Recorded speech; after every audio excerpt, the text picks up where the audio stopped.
cas de many-to-many, c'est le fait d'avoir une classe association qui va contenir, par exemple, une quantité ou bien autre donnée. Une note, lorsqu'on a un examen, par exemple. Donc, il va passer un examen entre étudiant et examen et matière. Vous en aurez un examen de cette matière, vous en aurez une autre comme exemple. Donc, comment peut-on prévoir ceci? Alors, comme je l'ai fait, je vais juste à titre d'organisation un petit peu. Donc, je commente les entités pour ne pas les créer, nous perturber dans la base de données. Et je vais créer un troisième cas.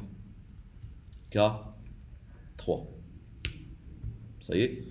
Et on commence par, on a dit product. Deuxièmement, c'est order.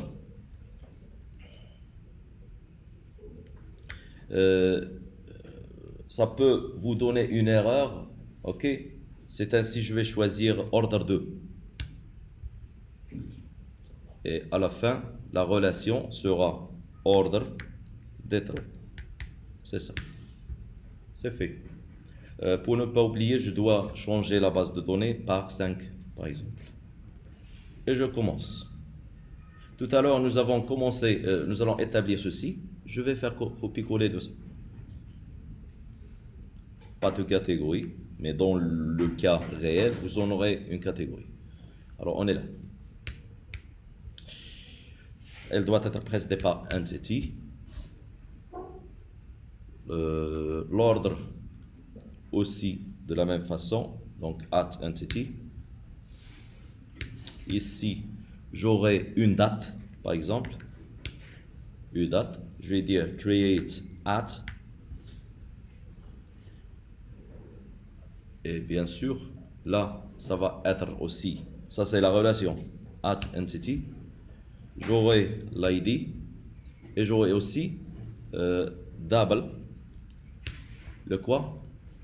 La quantité qu'on a mentionnée dans le diagramme ici, ça.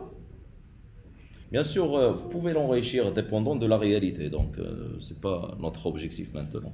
Alors comme vous le voyez ici, en principe, ce diagramme-là, vous pouvez le dessiner différemment.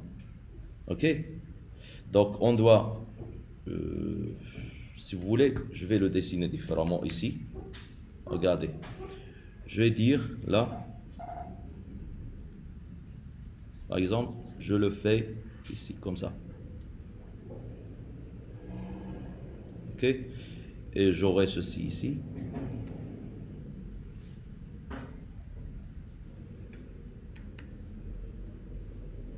Et voici. Concernant ceci, on aura étoile là.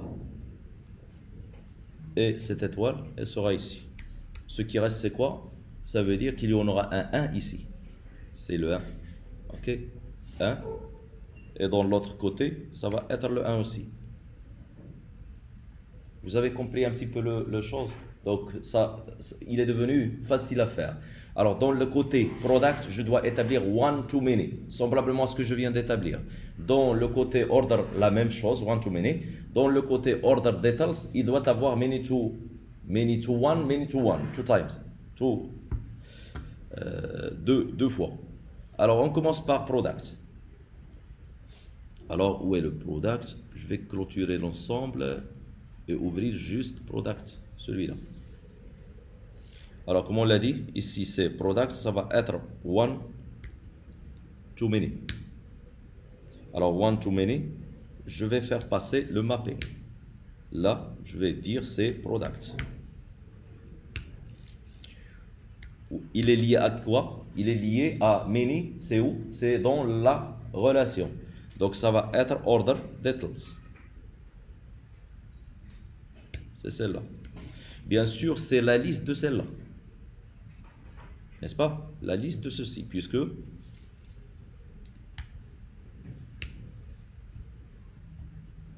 c'est de la même façon de tout à l'heure. Donc, il va me proposer ceci. Je vais le choisir.